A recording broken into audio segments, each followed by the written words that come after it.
Everybody loves to fish a hollow body frog. You guys know what I'm talking about, right?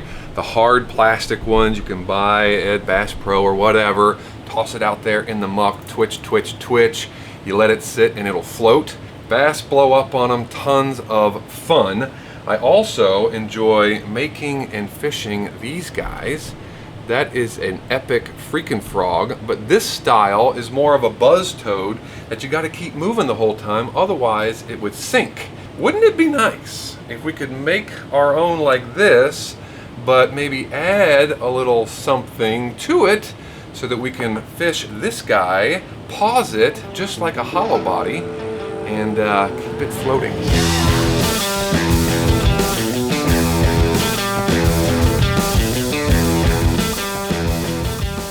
That's right, flotation beads, otherwise known as floating additive. Never worked with this stuff before. You can get it from a lot of different sources. This one happens to be from Lureworks. It's basically tiny little micro balloons or little micro bubble bead type deals that are full of air that when added to plastic will help it float. In fishing these freaking frogs, I've always wished that I could pause it just for a second without it diving down and sinking. So I have pretty high hopes for this stuff, and I got some ideas on how we can use it. Alrighty, got our first cup and a quarter ready to go. 2-cup Pyrex here. We're using bigger cups than normal because I want to make a full cup of each color for our laminate, but because we are going to add the floating agent, 1/4 cup of this, we need the bigger size. Now we're going to start on the belly, and we're not going to add the floating agent to the belly. I want to see if we add the floating agent only to the top, that it will help flip that frog over if it gets kind of squirrely and keep it upright in the water. I know usually when you're using floating agent you add it to everything. I don't know, we're experimenting today and we're only going to add it to the top. For the belly, we are going to go to 8-Bit Baits and use Sunfish. This is out of their Pixie Dust line. Beautiful color. And it's the only thing we're going to do in the belly because it's dandy and it stands on its own. Alright, we're not going to be bashful either. Go a full 1/4 teaspoon and then a little bit for that extra 1/4 in there. Get a nice saturated belly. If it's not as saturated as I think it should be, then we'll go back in and we'll add some more. Gorgeous, absolutely gorgeous stuff. So nice. I think that's going to be a really nice reflective belly, something that those bass can look up to and get excited to explode on. Well, we'll get to whether my floating strategy on this bait works or not in a little bit, but for now, let's see if they like the belly color.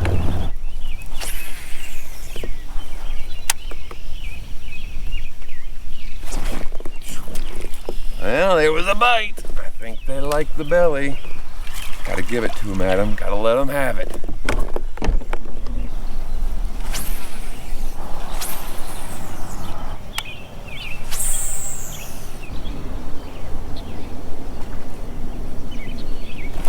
There's one. Oh, we had to let him have it. He's a feisty one, but we got him. There we go. I think he liked the belly. All right, here we go. Second cup ready to go. Only 1 cup this time, but same size Pyrex, obviously, since we used the 2 cup on the last one. 1 cup on this one because we're going to be adding our 1/4 of the floating agent. This is the top, and I'm feeling a dark top, like a black with some extra doodads in it. Let's start out with 15 drops of Lureworks black.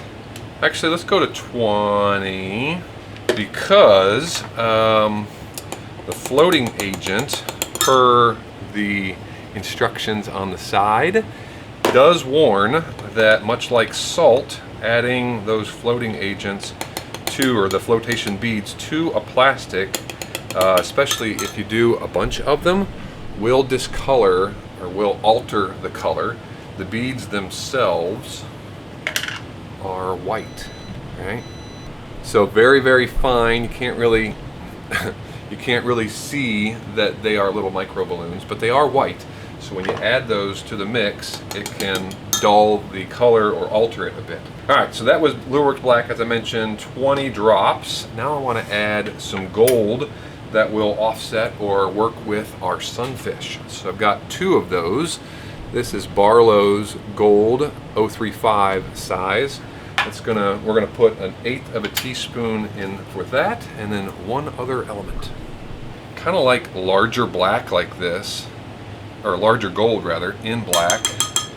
Just makes it look nice, in my opinion. I don't use a whole lot of larger black or larger gold or silver flake, but when it comes to adding it to black, that little sporadic gold like that does look awfully nice. We're not going to stop there though. I also want to go to an 8-bit product, Gold Rupees. I think this is going to look super sweet, especially with a black backer. As a matter of fact, I'm a little nervous about adding too much of this with that backer. So we're going to start out with a 32nd of a teaspoon.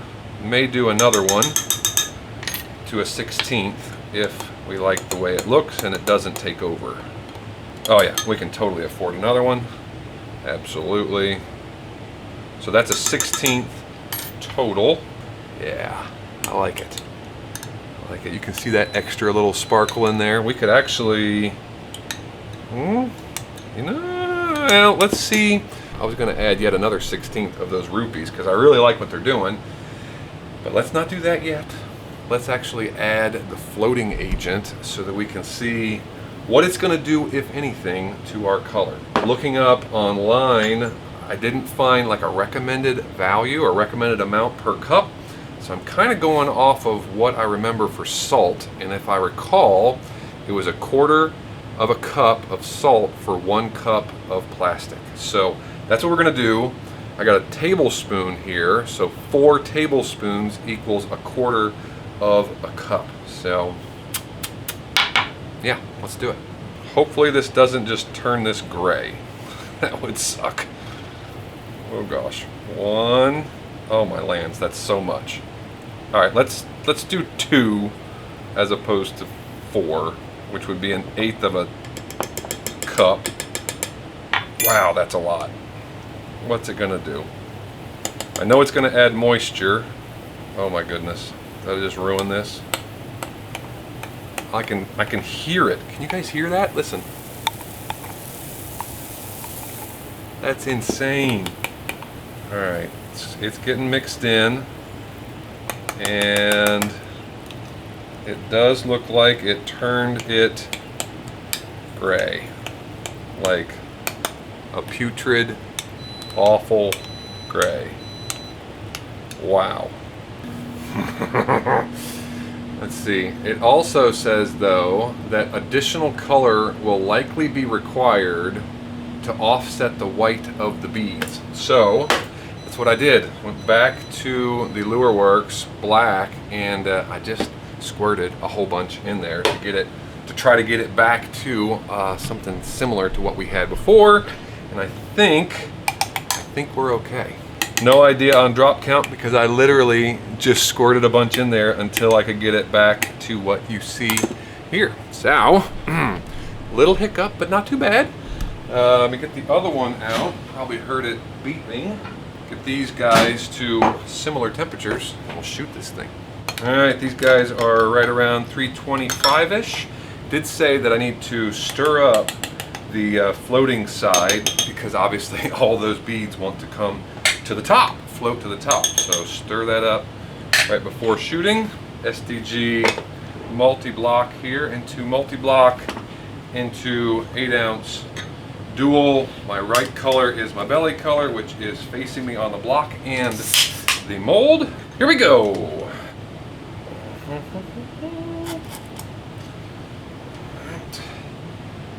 That evened out. There we go. Both sides are coming. Around, give her a purge, and nice and steady.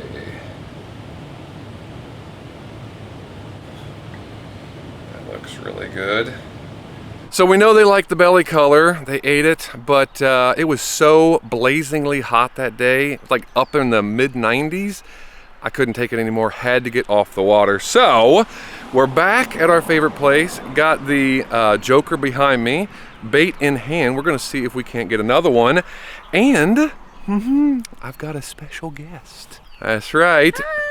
Mrs. SDG has come along. She has I have my SDG shirt on too. look at that. Bam, she's representing.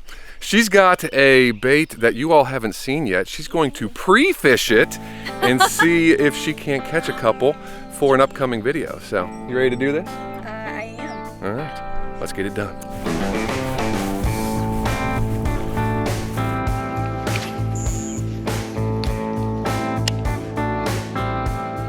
Oh, there's some sludge on it. Should I remove the sludge? Ideally, yes. Oh. Didn't know that was going to be part of my... Ooh, am I the sludge remover? Yes. Yeah, I'm not touching that. You look at it. Ugh.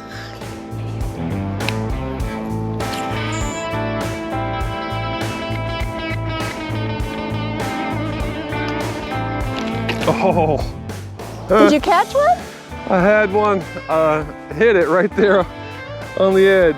Dagnabbit. He only took his feet. Gotta commit. Looks like we're all cooled off here. Get our clamps taken off. And check this guy out. Hoping that the flow of the Plastisol isn't altered. Didn't really think about that, right? I mean, the side with the beads could flow slower than the side without, which means the side without would come up and bleed over into the top. Didn't really think that through, but we'll see what happened. Let's open this guy up. 4.6 inch Epic Freaking Frog 6 cavity. She's a big one. Okay, there we go. All right. First glance looks okay. Interesting. I'm actually seeing black coming down. That's interesting, but sure looks good. I mean, there's worse things in the world than a belly that looks like that. I was just surprised that the black, which would theoretically be thicker, per our conversation just now, should be slower. But it looks like it kind of took over. Let's see what it looks like on the top. Oh yeah. Oh, okay. Yeah, okay. So there's a good example. Because I had to add all of that black afterwards to get it to overcome the white, right, of the beads, we kind of lost the flake. So, maybe lesson learned. It's not only going back to the pigment of choice, but also maybe adding in some additional flake if you wanted to. It just about overtook, well, no, I can still see some of the sparkle from the crushed rupees as well. But as a whole though, I mean, goodness gracious. All right, got it rigged up on a 4/0 EWG. This is usually what I would fish it on. You can see it goes right up through the very back of that belly slot.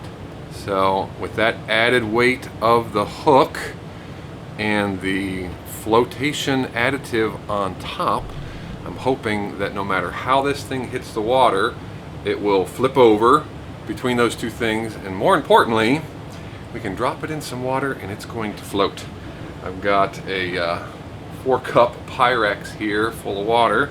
Used to have the test tank back there, but we needed room for the shooting star, so the test tank is no longer here. Let's find out in the Pyrex if this guy's gonna float. All right, anybody else nervous? I'm a little nervous. 2 tablespoons, half as much as I had planned to use. Please float. Duh. Dang. Let's try a 3/0. Alright, there's the 3/0. It's a smaller hook, obviously. You can see where it goes in, but it's also a slightly thinner wire, which should work to our advantage as well. So, let's see if this one floats. we'll place it in first. Okay, it's definitely floating better higher. I mean, the last one was wanting to come over. How about with momentum? Oh, oh, oh, oh, oh! Look at that! Look at that! Yes! One more time, just to make sure. Come on, get your butt up here. Come on! That's a success. Yes! I think we have a plan. So 2 tablespoons, half of a frog, 3/0 hook, slightly thinner wire, and you are in business.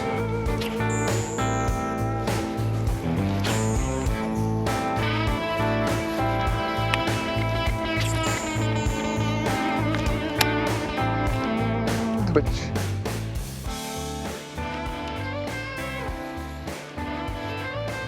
Right there.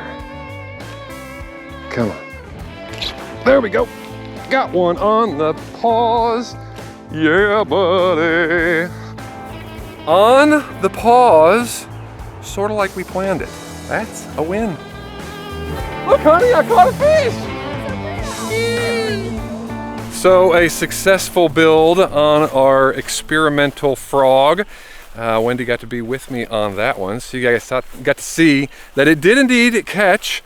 Things I would do different, probably put the floating additive in both the top and the bottom and use the 4/0 hook to get it to flip over. I think I would do that next time, but for the sake of our video today, it worked and we caught fish on it, so that was awesome.